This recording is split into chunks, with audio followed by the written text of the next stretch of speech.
పొదిల్లో ఉన్నప్పుడు ఒక లేడీని చీమకుర్తి లేడీని ఒక రేప్ అండ్ మర్డర్ చేసి ఒక పొలంలో పడేసి వెళ్ళిపోయారు. అయితే ఆమెను చూసిన తర్వాత నాకు మనిషిని చూడగానే మేము 95 బ్యాచ్గా సార్, మాకు అప్ప బాగా నేర్పింది సార్. వాస్తవంగా మా 95 బ్యాచ్ని మీరు ఎవరు చూసినా 95% నా రిజంబ్లెన్సెస్ కనపడతాయి. మా బ్యాచ్లో ఎవరో 5% ఉంటారేమో. మా దగ్గర అన్నీ ఆ క్వాలిటీసే. మేము చూడగానే ఇది ఇక్కడ మర్డర్ చేశారు, ఇక్కడ తీసుకెళ్ళి పడేశారు అనేది నేను చూసిన తర్వాత ఫస్ట్ 25 రోజులు క్లూ లేదు. రెండో రోజు వచ్చేటప్పటికి సార్ సాయంత్రానికి మాకు ముందు బాడీ ట్రేస్ అయింది. ఎనీ కేసు బాడీ ట్రేస్ అయితే సగం ట్రేస్ అయినట్టే. అతను చనిపోయిన ఆమె నా పేరు నారాయణమ్మ అనుకుంటా పేరు, అతని పేరు నారాయణ, నాకు సరిగ్గా గుర్తులేదు. అతను ఒక మాట చెప్పాడు, సార్ మా అక్కయ్య చేసి ఉంటారు సార్ ఈ మర్డరు అని. వాళ్ళు కూడా వచ్చున్నారు ఆ రోజుకి. వాళ్ళ అక్క దగ్గర నుంచే ఆవిడ బయలుదేరింది, మర్డర్ అయ్యింది. ఇది మా అక్కయ్య చేసి ఉంటుంది సార్. మీ రేప్ అండ్ మర్డర్ కదా? Rape and murder. మాకు అసలు అర్థం కాల. ఆయన ఒక మాట చెప్పాడు. నాకు సీన్లో ఒక చిన్న కాగితం ముక్క దొరికింది సార్. ఆ కాగితం ముక్క మీద ఫోన్ నెంబర్ ఉంది. నేను ఆ కాగితం ముక్క కూడా సీజ్ చేశాను. మా వాళ్ళందరూ ఉండి అదేదో గాలి కొట్టుకొచ్చుంటుంది సార్ అని చెప్పాను. అంటే లేదు సీన్లో ప్రతిదీ మనకు అవసరమే అని చెప్పేసి తీసుకున్నాం. ఆ ఫోన్ నెంబర్ చూస్తే కాజీపేట వచ్చింది, ఇక్కడ కడప. కాజీపేటలో వాళ్ళని ఎమ్మటే సిడిఆర్స్ తెప్పిస్తే వాళ్ళ లొకేషన్ ఇక్కడే ఉంది. సో వాళ్ళు కాదు, రూల్ అవుట్. ఇక మాకు క్లూ లేదు. వాడేమో 24 గంటలు మక్కే చేసింది సార్ అంటున్నాడు. నేను ఎలా ఫిక్సప్ చేయాలి? వాళ్ళు డైలీ వస్తున్నారు, మాతో మాట్లాడుతున్నారు. ఇక నేను సెల్ టవర్స్ తీసి, సెల్ టవర్స్ లొకేషన్స్ మొత్తం తీసి, ఆమె ఎక్కడి నుంచి వచ్చిందో అక్కడ వరకు తీసి, అప్పట్లో సెల్ నాలెడ్జ్ తక్కువే సార్, మేము కొద్దిగా నాకు తక్కువే, బట్ నేను పక్కనున్న వాళ్ళ హెల్ప్ తీసుకొని దాన్ని తీసి దాదాపు 70,000 ఫోన్లకి చేసి ఉంటాను సార్. ఫోన్లు అంటే ఒక టీంని పెట్టి మీరు పలానా రోజు ఇటు వచ్చారంటే నేనే ఒకరితో మాట్లాడా. వాడు కాజీపేట అన్నాడు.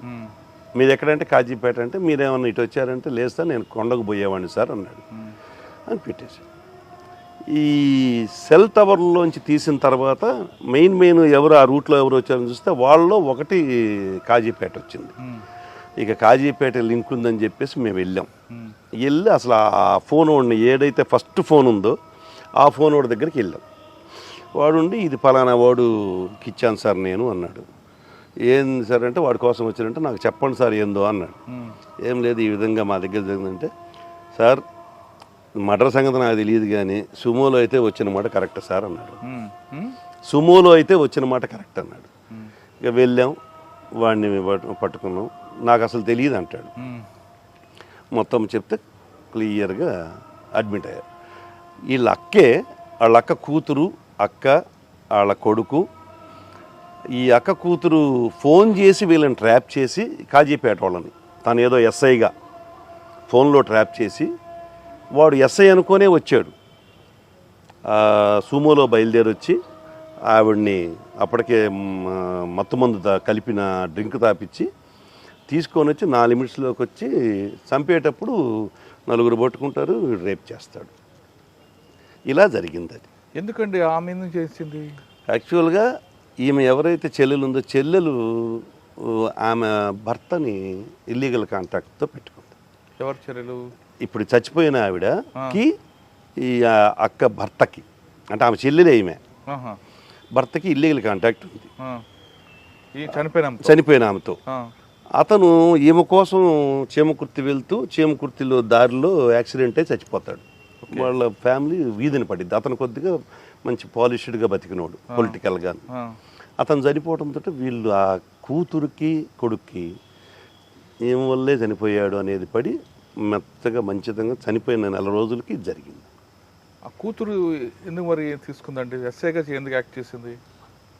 ఈమె చంపలేదు, ట్రాప్ చేసింది సెక్షువల్గా. అంటే మనం అనకూడదు ఆమెని, సెక్సువల్గా ట్రాప్ చేసింది వాడిని. ఎవరిని ఈ కాజీపేట కాజీపేట వాడిని ఏదో ఒక ఫోన్ నెంబర్స్ వాళ్ళ ఎవరెవరియో నెంబర్లు దొరికినప్పుడు ఒక నెంబర్ ఆమెకు దొరికింది. ఇక రెగ్యులర్ కాంటాక్ట్ చేస్తూ అతనితోటి నువ్వురా నేను నీకు ఫస్ట్ మర్డర్ అని తెలియదు అతనికి, రా ఒకసారి మనం కలుద్దామని చెప్పి పిలిచి నువ్వు నలుగురిని తీసుకొచ్చుకో, కొద్దిగా నాకు డబ్బులు ఇవ్వాలి, ఆ డబ్బులు వసూలు చేయాలి కొద్దిగా అని చెప్పేసేసి అని పిలిపిస్తుంది. పిలిపించిన తర్వాత వాళ్ళకి మందు దాపి ఒక 25,000 రూపాయలు డబ్బులు ఇచ్చి చంపిస్తుంది. ఇది కేసు లైఫ్ కన్విక్షన్. సూపర్.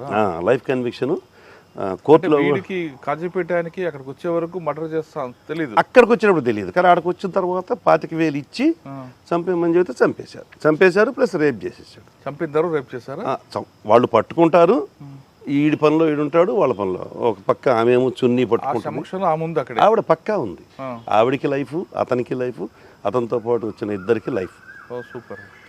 అది భలే కేసు. ఆ కేసులో నాకు మనస్తృప్తి ఏంటంటే డిటెక్షన్ కాదు, ఆ సూమో డ్రైవర్ని అప్పుడు రఘురామరెడ్డి ఎస్పీ గారు, మా కుల్ రఘురామరెడ్డి గారు, ఆ డ్రైవర్ని కూడా పెట్టమంటారు సార్. నేనుండి లేదు సార్ అతనికి తెలియదు, అతని వాయిస్ రికార్డు కూడా ఉంది, ఏదో డబ్బులు వసూలు చేసుకోవడానికి వాళ్ళని తీసుకొచ్చి దించిపోయి నీ బాడుగు నీకు ఇస్తానంటే వచ్చాడు, అతను దీనిలో విట్నెస్ సార్, ప్రైమ్ విట్నెస్, అతను బండి ఆడపెట్టి వాళ్ళు పోయి లోపల పోయి చంపుతారు అని ఆయనతో పోట్లాడా. ఆయన ఎట్టి పరిస్థితుల్లో పెట్టాల్సిందే అంటాడు. నేను ఒకరోజు పర్సనల్గా వెళ్ళి ఎవరికైనా ఇచ్చేయండి సార్ ఈ కేసు, నేను పెట్టలేను సార్ అతన్ని అని చెప్పి అడిగాను. ఎందుకంటే నాకు కూడా బాధేస్తుంది, అన్యాయంగా మర్డర్ కేసు, ఏదో చిన్న పెట్టి కేసు అన్నా కూడా తప్పే, కానీ ఎందుకు డ్రైవర్ మీద అంటే డ్రైవర్ ఆయనకేం లేదు, వాడు కూడా ఇన్వాల్వ్ అయ్యాడు, కాజీపేట నుంచి వచ్చాడు కదా, వాడెందుకు అంటే మేము ఏదైనా చెబితే ఆఫీసర్స్ ఒక సెకండ్ యాంగిల్లో కూడా చూస్తారు, ఏమన్నా వీడియో ఏమన్నా. నేను అది కూడా చెప్పాను సార్, నేను దాని ఓన్లీ కాదు సార్, మీరు కావాలంటే ఇంకెవరికైనా ఇచ్చుకోండి సార్ అంటే లేదు ఇంత ఎందుకు అంటే లేదు సార్ అతను అన్యాయం చేయడం నాకు ఇష్టం లేదు సార్ అంటే, సరే చివరికి అతని ఎవిడెన్స్ నా ఎవిడెన్స్ మీద వాళ్ళకి లైఫ్ పడింది. అంటే సాటిస్ఫాక్షన్ అది. ఈ డిటెక్షన్ చేయకపోయినా పర్లేదు, కానీ ఒకరిని అన్యాయంగా మనం పంపించలేకపోయి వాడి వల్ల మన కేసు కూడా సక్సెస్ అయింది. సక్సెస్ రేటు మర్డర్ కేసులో రావడం బాగా అరుదు సార్. నాకు దాదాపు 7-8 కేసుల్లో కన్విక్షన్లు వచ్చినాయి. సార్ మన గురువు గారి అక్కడ అయిపోయిన తర్వాత నన్ను సంతమాగులు నుంచి లేపినప్పుడు ఈయన ఎస్బీ ఇన్స్పెక్టర్ గారు, అప్పుడు విశ్వజిత్ గారు ఎస్పీ గారు, ఆయన ఎస్బీ ఇన్స్పెక్టర్ అయితే నేను ఆయన దగ్గర మళ్ళీ ఎస్బీఎస్ అయింది. ఆయనే నన్ను 6 నెలల పాటు ఉంచుకున్నాడు. 6 నెలల తర్వాత నన్ను ఖమ్మం పంపించాడు ఎస్పీ గారి చెప్పి, ఖమ్మంకి ఒక మంచి ఎస్పీ కావాలి, ఎస్ఐ కావాలని అంటే మన సంఖలో పెట్టుకొని మనం అంతా ఎదుగుతున్నాం సార్, మా వాడు ఉన్నాడు కదా మా ఎస్బీఎస్ఐ అని చెప్పి వేయించాడు. అక్కడి నుంచి మళ్ళీ ఇటు వచ్చేసాం. తర్వాత నాకు ఆయనతో ఇక సంబంధం లేదు, ఎవరితో గురువుగారితో ఎక్కడున్నా మాట్లాడుకుంటా. అతను 70 ఏళ్ల వయసులో టైప్ చేస్తాడు సార్ కంప్యూటర్, ఆయన చేసిన స్పీడ్గా ఇప్పుడున్న కుర్రోళ్ళు చేయలేరు సార్. అంత గొప్ప లక్ష్మీపుత్రుడు సరస్వతీపుత్రుడు. అతనుకున్న ధైర్యము 100 మంది గుండెలతో సమానం సార్, అంత ధైర్యవంతుడు, నాకు మార్గదర్శకుడు. అంటే కేవలం ఇంకోలు ఎస్బీ కంటిన్యూ అయింది. తర్వాత నేను కొన్ని ఇబ్బందులు పడ్డాను, ఆ ఇబ్బందుల్లో ఆయన దగ్గరే ఉండేవాడిని. పోయి ఏం ఇబ్బందులు పడ్డారు? నేను పొదిల్లో ఉండగా సస్పెన్షన్కి గురయ్యాను. ఎందుకు? మంచి కేసు చేశారు కదా కన్విక్షన్. అసలు మేము ఇప్పుడు వాటి గురించి ఎక్కువ మాట్లాడకూడదు సార్. అన్యాయంగా సస్పెండ్ అయ్యాను. సస్పెండ్ అయిన తర్వాత అందరూ కలిసిపోయి మామూలు ఎవరైనా సస్పెండ్ అయితే పలానా ఆయన దగ్గరికి పోయి సార్ ఏదో సాయం చేయండి సార్ అంటారు. నేను పోలేదు సార్, నేను డైరెక్ట్ డీజీ గారి దగ్గరికి వెళ్ళాను. ఎవరా డీజీ గారు? అప్పుడు మన ప్రసాదరావు గారు, ఉమ్మడి ఆంధ్రప్రదేశ్ ప్రసాదరావు గారి దగ్గరికి వెళ్తే వాళ్ళు కూడా ఏం సస్పెండెడ్ ఆఫీసర్ అనగానే కొద్ది తక్కువగానే చూస్తారు, ఎవరినైనా తక్కువగానే చూస్తారు. సగం చచ్చిపోయినట్టే సార్ సస్పెండెడ్ అసలు ఆఫీసరు, సగం తక్కువగా చూస్తారు సొసైటీలో కూడా. పక్కన పెట్టిన కానీ మీ డిపార్ట్మెంట్ ఏదైతే మాత్రం 80% వాళ్ళని చులకగా చూస్తారు. సార్ అక్కడ నాకు యోగానంద్ గారు హైదరాబాద్లో, యోగానంద్ మంచి ఆఫీసర్. నేను ఆయనకి తెలియదు ఫిజికల్గా, కానీ నా పేరు తెలుసు పక్కన ఉన్న వాళ్ళ ద్వారా. నేను సస్పెండ్ అయితే ఆయన అడిగాడంటే వెంకటేశ్వర రాలేదేంది అని. మా గురువు గారు నరహరి గారు అని చెప్పాను కదా, నరహరి గారు ఫోన్ చేసి యోగానంద్ సార్కి ఎందుకు కలవలేదంటే ఏం కలవమంటారు సార్, తప్పుడు వాడిలాగా నేను పోయి ఏం కలవమంటాను అంటే, లేదు లేదు సార్ దగ్గరికి పోను. నేను వెంటనే సార్ దగ్గరికి వెళ్ళాను. సార్ తన ఇంట్లో భోజనం పెట్టి, తన ఇంట్లో మేడం గారు వండిన భోజనం పెట్టి తన కారులో తీసుకొని పోయి ఉమేష్ రాఫ్ అడిషనల్ డీజీ గారు ఆయన దగ్గరికి తీసుకెళ్ళాను. ఆయన దగ్గరికి పోతే నేను ఆయన దగ్గరికి పోయే ముందు నేను కూడా కొద్దిగా పెడే సార్, నాకు 2 నిమిషాలు ఆయన మాట్లాడటానికి సమయం ఏమని చెప్పండి సార్ అని చెప్పాను. సార్ వెళ్ళి నేరుగా ఆయనకి డీజీపీ ఆఫీస్లో ఎంత గౌరవం అంటే మీరు నమ్మరు సార్, ఆయన వస్తుంటే ఆయనకి ఇంటర్వ్యూ ఉంటుంది, బయట సిట్టింగ్ ఉంటుంది సార్. ఏదన్నా ఆఫీస్కి వెళ్ళాలంటే ఐజీ గారి దగ్గరికి వెళ్ళాలంటే డైరెక్ట్గా వెళ్ళిపోవటం sir. Such a great fellow. నాకు అసలు గుండె అట్ట పొంగిద్ది ఆయన చూస్తే. సరే నేను డైరెక్ట్గా తీసుకెళ్ళాడు. ఏం లేదు సార్, నాకు తెలిసిన ఆఫీసరు, మంచి ఆఫీసరు, ఒక 2 minutes మీతో మాట్లాడటానికి పర్మిషన్ ఇవ్వమన్నాడు, మీరు ఏం సాయం చేయకపోయినా పర్లేదంట. సరే చెప్తే నేను ఒక 3 కాగితాలు తీసి ఆయన ఎదురుగా పెట్టి ఇది చదవండి సార్ అన్న, అండర్లైన్ చేసినాయి. చెప్పవా ఏందో అన్నాడు ఆయన. లేదు సార్, మీరు నాకు టైం ఇచ్చారు, మీరు చదివితేనే అర్థమైంది సార్ చెప్పే కన్నా. 3 చూశాడు. ఫోన్ చేసి ఆ కన్సర్న్ ఆఫీసర్ని అడిగాడు, మేము మీ ఇష్టం వచ్చినట్టు చేయటమేనా అంటే. ఆఫీసర్లో కూడా గట్టి ఆఫీసర్లు ఉన్నారని చెప్పుకోవడానికి ఇది ఒక నిదర్శనం. ఆయన రిటైర్ అయిపోయి కూడా ఉన్నారు, చెప్పాల్సిన అవసరం కూడా లేదు. రీసెంట్గా సార్ మా దగ్గరికి వచ్చారు, ఉమేష్ రాఫ్ గారు. మరుసటి రోజు మధ్యాహ్నానికి రిలీవింగ్ ఆర్డర్ ఇచ్చేసారు సార్. నాకు అలా వచ్చింది రిలీవింగ్ ఆర్డర్. సీనియర్స్ అలా సపోర్ట్ చేస్తారు, క్యారెక్టర్ని బట్టి చేస్తారనేది నాకు. కానీ సస్పెండ్ ఎందుకు చెప్పట్లేదు మీరు? సస్పెన్షన్కి రీజన్స్ సార్, నేను ఒక సివిల్ మ్యాటర్ వచ్చింది సార్ పొదిల్లో. అది త్రూ పెద్ద ఆఫీసర్ నుంచి వచ్చింది, ఎవరైతే నన్ను చేశారో వాళ్ళ దగ్గర నుంచి వచ్చింది. అది ఎస్పీ గారి ద్వారా, ఎస్పీ గారు డిఎస్పీ ద్వారా వచ్చింది. నాకు దగ్గరికి కూడా రాలా. డిఎస్పీ గారు నన్ను తీసుకొని పోయాడు, నా లిమిట్స్ కాబట్టి. ఆ సైట్ ఆ దొనకొండ వెళ్ళాం. అప్పుడు కొత్తగా ఆంధ్రప్రదేశ్ రాజధాని దొనకొండ అని వినపడుతుంది బాగా. ఆ దొనకొండ ల్యాండ్ నా కర్మకాలి. నాకు అది ఎప్పుడు నైట్ మేర్ సార్, నాకు ఆ రాజధాని అనేది నేను అసలు మర్చిపోలేని ఇన్సిడెంట్. వెళ్ళాను. నేను ఎంఆర్ఓ ఆఫీస్లో పనిచేశాను కదా సార్. ఆ దొనకొండ ఎంఆర్ఓ నేను పనిచేసేటప్పుడు యూడీసీ, వాడు అక్కడ ఎంఆర్ఓ. అనా అనుకుంటా మాట్లాడుకున్నాం ఇద్దరం. దీని రికార్డ్ అంతా తీయించాను. వాళ్ళ మనుషులు కూడా వచ్చారు. ఓ పవర్ఫుల్ లేడీ కూడా వచ్చింది. పవర్ఫుల్ లేడీ వచ్చింది. వాళ్ళ పార్టీ, ఆఫీసర్ పార్టీ. ఆఫీసర్ ఏ పార్టీ? ఆఫీసర్ పార్టీ నేను చెప్పేది మీకు అర్థం కావాలి. ఆఫీసర్ పార్టీ, పవర్ఫుల్ లేడీ, నా పార్టీ కాదు, పొలిటికల్ పార్టీ కాదు, ఆఫీసర్ పార్టీ. వచ్చి కూర్చున్నారు. ముందు రికార్డ్ అంతా తీయించాను సార్. ఆఫీసర్ ఎవరో సార్ ఇప్పుడు వద్దులేండి సార్. ఉన్నారు ఇప్పటికీ ఉన్నారు. వారు కూడా మాలాగానే ఇబ్బందులు పడతా ఉన్నారు. అవునా?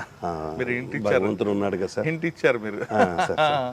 అదే ఇవన్నీ తీసిన తర్వాత రికార్డు తీస్తే ఆ 300 ఎకరం ఏదైతే సబ్జెక్టు డిస్ప్యూట్ ల్యాండ్ ఉందో అది గవర్నమెంట్ ల్యాండ్ అని జాయింట్ కలెక్టర్ గారు ఇచ్చిన తీర్పు ఉంది. ఆయన నుండి ఇది మీది ఎట్లా అయిద్దండి, ఇది మా ల్యాండ్ అయితే మీరు ఏదంటే కోర్టులో చూసుకోండి అన్నాడు.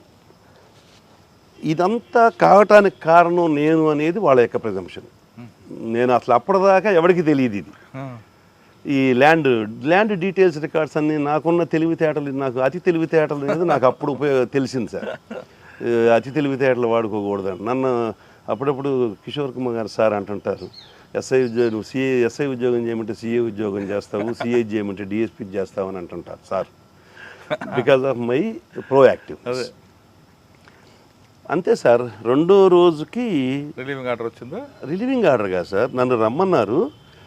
వచ్చిన తర్వాత బండి హ్యాండ్ ఓవర్ చేయమన్నారు. బండి సిమ్ము నేను దేనికైనా రెడీ సార్, నాకు ఎక్కడికైనా ఓకే, అసలు దానిలో నాకు ఇబ్బంది లేదు. ఎమ్మటే ఇచ్చేసాను, బండి పెట్టుకుని బండి వదిలేసి మళ్ళీ వెళ్ళిపోయాను. మళ్ళీ మరుసటి రోజు ఉదయం రమ్మన్నారు. వస్తూ 4 సార్లు ఫోన్ చేశారు. నాకు అప్పటికే అర్థమైంది, ఓహో నాకు ఏదో ప్రిపేర్ చేశారు. నాకు ఆల్రెడీ నైట్ తెలిసింది. పోలీసులు సీక్రసీ లేదు సార్, అడిగినోడికి అడగనోడికి ఇద్దరికి చెప్తారు మా వాళ్ళు, కాబట్టి సీక్రసీ నిజం సార్. రాత్రి తెలిసింది, పొద్దున పోగానే అడిషనల్ ఎస్పీ గారు ఉండి సర్వ్ చేశారు. తీసుకున్నాను, జేబులో పెట్టుకుని. ఏంటి చదవవా అన్నాడు.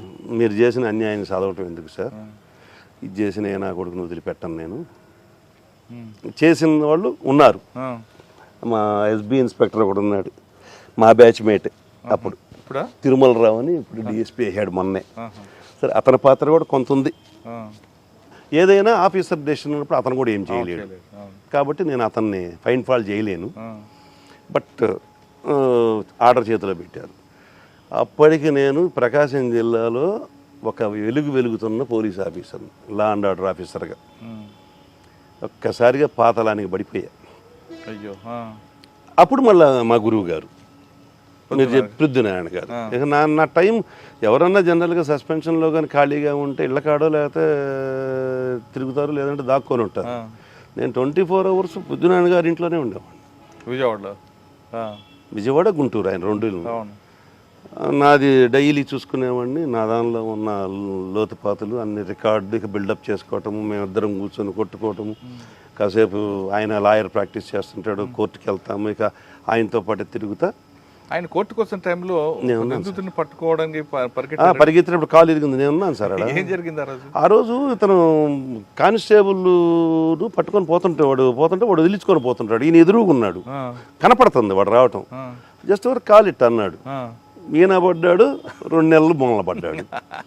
నాకెందుకు వెంకటేశ్వరరావు ఈ వయసులో అంటే, లేదు సార్ మీలో పోలీసు ఉన్నాడు, అందుకే పోలీస్ ఆఫీసర్ చనిపోయేంత వరకు పోలీస్ ఆఫీసర్ సార్. రిటైర్ అయితే పోలీస్ దొరికాడు, తర్వాత దొరికాడు సార్. ఆ రోజుకి దొరకలా, తర్వాత దొరికాడు. పట్టుకోవడానికి ప్రయత్నం చేశాడు, కాలు అడ్డం పెట్టాడు సార్. అంటే ఈయనకి ఇతను ఎంత యారోగెంట్ అంటే మన పృథ్వీనారాయణ గారు ముందట్ట మాట్లాడతాడు అంతే.